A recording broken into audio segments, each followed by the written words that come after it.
What is going on, YouTube? Joe here with Culination Media, and welcome back for part number 3 of our live Pokemon Showdown UU session featuring the beautiful Specs Mienshao, which hasn't done as much as I would like it to so far, but it's still fun to use, and it still is pretty exciting to watch it catch people off guard, even if it doesn't kill things.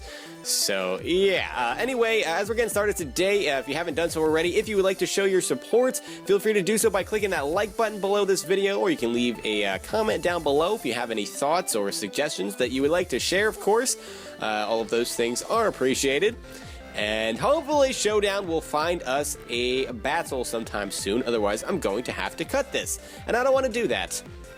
Sometimes I get a battle so quickly that I didn't even really realize that it was searching for one, and then there's other times where it takes a long time, like right now. There we go! This is a pretty threatening team. I like seeing the Hitmonlee in UU, that's pretty cool. The Hydreigon is a bit scary. He's got the Mega Blastoise. Porygon Z could possibly be the most threatening thing on this team, regardless of what set it's running. All of the sets are good. Specs, Scarf. Scarf is like running rampant right now. Everybody's using Scarf Porygon Z, so I guess that's what I'm going to expect it to be. But personally, I think the Specs and the double dance set is by far the scariest, because it can agility and then nasty plot. That is the scariest thing on the face of the earth.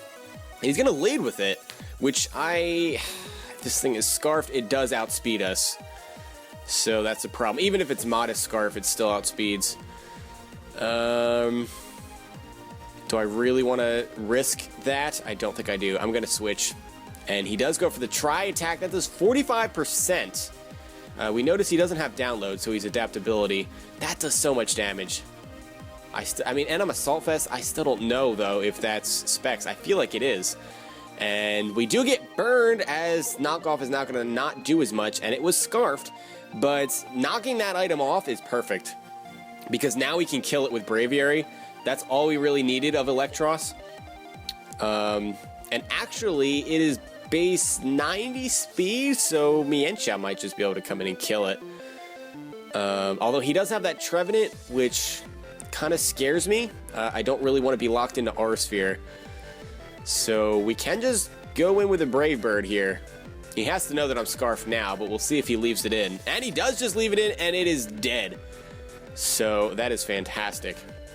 I'd much rather be locked into the Brave Bird anyway. I know I could have killed it with Superpower, but then he was just going to go into Trevenant. And he does go into Arcanine, which was not a good play, because now I'm at +1 attack thanks to Defiant. This is just dead. 100% of its health just gone. That's a defensive Arcanine. Braviary is stupid powerful. Oh my goodness, that was a huge misplay on my opponent's parts. I can probably... I just kind of want to stay in and just Brave Bird things until I die. Blastoise comes in. This is probably going to take a Brave Bird, but it's not going to take it well at +1. He Megas up, and that gets a crit, and it just kills him. Wow, okay. I kind of want to calc that really fast, just to see if that mattered. As he brings in the Hitmonlee, that is obviously just going to kill me with a Mach Punch. I could just go into, like, Gligar if I wanted to. So let's see. That was a Mega Blastoise. And I'm not going to pull this up on screen. I'm just looking. And we'll do Braviary, Choice Scarf. I was Adamant. And I was at +1. Yeah, that definitely mattered. It was going to max out at 87%. So that is kind of unfortunate for him that he had to lose his Blastoise there. I could have easily revenged it with something, but he would still get momentum again after I killed the Blastoise. So that kind of stinks. Anyway, he just killed me with a Fake Out, so he shows off that he is a normal Gem Unburden set, as he knocks off my Eviolite as well, and I'm fine with that, because I'm going to get some damage off with EQ. 58% from a defensive Gligar. And he can't kill me, so I'm going to go for EQ again, as he switches in Hydreigon, which I guess was a predictable play. I don't think you can kill me with a Draco if you're Scarf. Or if you're Life Orb. Pretty sure you can't. I don't know if I want to risk that. Do I need Gligar for anything? The knockoff would be nice for Trevenant. But we kind of need Blastoise at full health if I want to take this thing on. I kind of want to roost to see how much damage it's going to do and hope that he drops a Draco. No, he goes for the Dark Pulse, gets a crit, and kills me. He shows off the Life Orb. I'm not even mad about that because I did crit his Blastoise, so crit for a crit. He was going to win this matchup either way. Gligar was not going to beat Hydreigon, so makes no sense to get upset. But he did show off the Life Orb, so I outspeed this thing. He's going to want to switch into Trevenant here, so I'm kind of tempted to just go for HP Ice. Because it will, yeah, he is going to go into Trevenant. So that does 47%. That's specially defensive Trevenant, which is unfortunate because unless I get a super duper high roll, he is going to get all kinds of recovery. And I don't like that. He knows I'm special now, so he's not going to burn me either. We did get a higher roll by a lot, but not enough to kill. And with the Horn Leech, he's back up to 50%. And he's going to harvest his Citrus Berry and get up to 75%. If he didn't harvest there, I could have HP Iced again because there was a chance it was going to kill. But now I'm kind of screwed. We could just let Mienshao go down here, but I think getting the Regenerator could be more useful just because I know that I beat that Hydreigon and Kerm doesn't outspeed it unless it is modest. Actually, if it's modest, it still outspeeds because Kerm is, whatchamacallit? Kerm is adamant. I don't even think I mentioned it in the last part, but I did replace Gunk Shot on the Toxicroak with Poison Jab just because of all the misses in the first part. I'm just not about to deal with that. I know the damage difference is pretty big, but I just don't want to deal with it. He lives in Ice Beam. Wow, I was kind of expecting him to switch back into Hydreigon there. So that's why I didn't go for the Dark Pulse, which is boosted by Mega Launcher. It gets all the way back up to 79%. I'm just going to Dark Pulse now. Don't you dare predict me and go back into Hydreigon. Don't you dare do it. Because then I might just be dead from the Leech Seed. No, it doesn't do 17%. I would barely survive, but the thing does outspeed me. Yeah, I guess he predicted me? I don't know. Or he was just sacking Trevenant, which I don't know why he would do that because he beats Mienshao. So we'll see what he wants to do here. He just leaves it in and it dies to a Dark Pulse. Now he can come in with whatever he wants. The Hitmonlee no longer has an Unburden boost, so that's great. Although it probably can still kill me with a Fake Out from there. And if the Fake Out doesn't kill, the Leaf Seed will, so that's what I would think he would go for. If he has Mach Punch, he could go for that, but he probably doesn't. Probably has High Jump Kick. I kind of want to predict a Fake Out and switch, but it's not worth taking damage. Because he might just go straight for a High Jump Kick, predicting that. Yeah, he just goes for the High Jump Kick. That would have been awful if he missed that. Awful for him, I say. But yeah. So I do outspeed this with Mienshao, and I could go in and just Aura Sphere everything to death.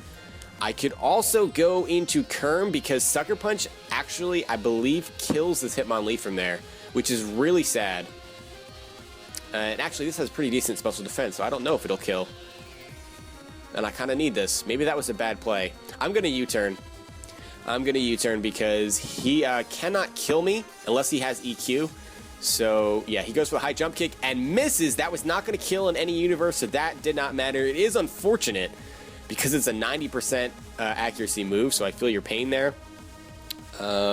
This could kill me. Maybe. I would assume he's going to go for Fire Blast. Actually, that might not kill. I might barely take that. Might just barely take that, even with dry skin. If he has Flamethrower, that's even better. I can take a Flamethrower, I know that. I've taken one before. So, we shall see. We shall see. If he has Flamethrower, the match is over. If he has Fire Blast, we'll have to see if that's enough to take me out. Or if he's just going to let the timer run out, because he knows that he's lost. Because either way, Mienshao just comes in and kills with an Aura Sphere. You're not taking that, especially after taking Life Orb. You'll be down to like 81%. So this is going to be pretty much a wrap. So he does have the Flamethrower. We can take that. And yeah, you're just dead to a Drain Punch. Kerm putting in work again. And have we gone 2 episodes without seeing a Crocoon? Is that really a thing? I'm going to go for another battle, actually. I'm going to go for another battle because we're only about 9 minutes in. And still no Crocoon. Okay. Yeah, I didn't want it to be that short of an episode, so maybe this will be about 15 minutes or so, depending on how long this battle goes, of course. So this is a very threatening, very standard-looking team. I see the Porygon Z again. That's very threatening. The Florges Gligar core, so annoying. That's just fat as can be. Again, leading off with the Porygon Z. And I'm going to go into Electros. As he goes for the Nasty Plot, this is what scares the balls off of me. Because this might just kill, honestly. Adaptability, Tri-Attack might just kill me. It just does. Through the Assault Vest. That's ridiculous. That is stupid damage. That's just stupid. Max HP Assault Vest, and I just die in one hit to a Tri-Attack. That's outrageous. But he has Life Orb, so I outspeed him. And you're just going to die to an R-Sphere if you leave this thing in. And he doesn't. He goes into Chestnut. Oh, you're immune to that. Crap. Stupid Bulletproof. I don't think he was thinking that. He was thinking I was just going to go for High Jump Kick. I actually think that Gligar may have been a better switch there. Unless he really thought I was just going to go for Knockoff. Couldn't risk not killing that Porygon, though. I really couldn't. So Chestnut is here, and Kerm is a relatively safe switch. Because I resist the stab, and he's probably defensive, I would think. Actually, this whole team is fat. Look at this team. I didn't even realize it. Vaporeon, usually defensive as he goes for sub. Great. This is a stall team with Porygon Z, isn't it? That's exactly what it is. Vaporeon, usually defensive. Gligar, almost always defensive. Florges, almost always defensive. Arcanine, almost always defensive. Chestnut, almost always defensive. Maybe we'll get surprised by an offensive Arcanine. That's the one thing that could go either way. So he is going to switch when he's behind a sub, which I don't understand. I legitimately don't understand that. But we're going to switch out again because we get a safe switch into Toxicroak, and he's going to go into Florges. He's pulling doubles all over the place.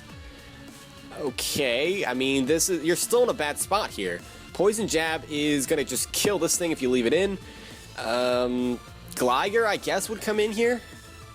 That's your only switch, because Chestnut still takes a decent amount of damage from a Poison Jab, and you cannot sub on Toxicroak, so that could be an issue. And he just leaves this thing in, and it just dies. Okay, then. Not exactly the best play. I mean, you actually had a lot of momentum there when you were going for the substitute. You could have set up a Leech Seed on Gligar or done whatever you're going to do. So now he goes into Gligar, which I think was probably that was probably the better play than just sacking Florges. But fair enough. I'm not going to just sit here and spend the whole time just criticizing your plays, because that's rude and unnecessary, as he does go for the EQ as I switch in Gligar, and he goes for the Defog to get rid of the rocks, and I'm going to get rid of his Eviolite, which is perfect. It's not common for Gligar to actually carry the knockoff, so I feel pretty safe just setting up rocks again, even if he wants to stay in. And we're just going to trade rocks, in fact. That's fine.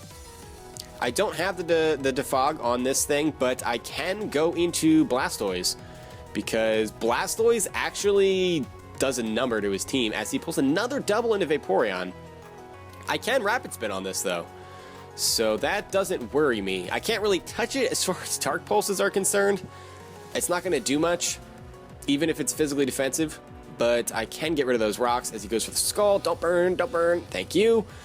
Thank you, thank you, thank you. And we get a safe switch into Toxicroak because Vaporeon can't do anything. It really can't do anything to me. So anytime Vaporeon or Suicune is on the field, we just go right into Toxicroak, and that's just what it is. And he's going to switch out into the Chestnut, possibly predicting that again? I don't know. But I'm still not afraid of this. I can set up an SD on this, and then I should be able to 2-hit KO it. So I guess I could Poison Jab or Drain Punch just to see how much it's going to do, but I'm just going to SD. As he does go for the Drain Punch, it only does 23%, and he's almost back up to full there with the lefties. But now you're in trouble because I kill almost everything on your team at +2. And yeah, I'm going to get back up to full. I could probably SD again because your Drain Punch is not doing enough. So at that point, I mean, Gligar, I don't know if it would kill with EQ because Drain Punch would keep giving me my health back. So unless that had some offensive investment, this was going to just destroy a good portion of your team. That Arcanine was defensive. It still might just die to a +3 Poison Jab, potentially, or Drain Punch. But anyway, that's going to be it as he just forfeits and we get up to 1327 on the ladder. We got 2 more parts to go, so we may even be able to get up to 1400. Who knows? Hope you guys enjoyed this part. If you did, please make sure you're leaving a like rating or a comment or whatever you would like to do, of course. And I will see you all next time. But until then, game on.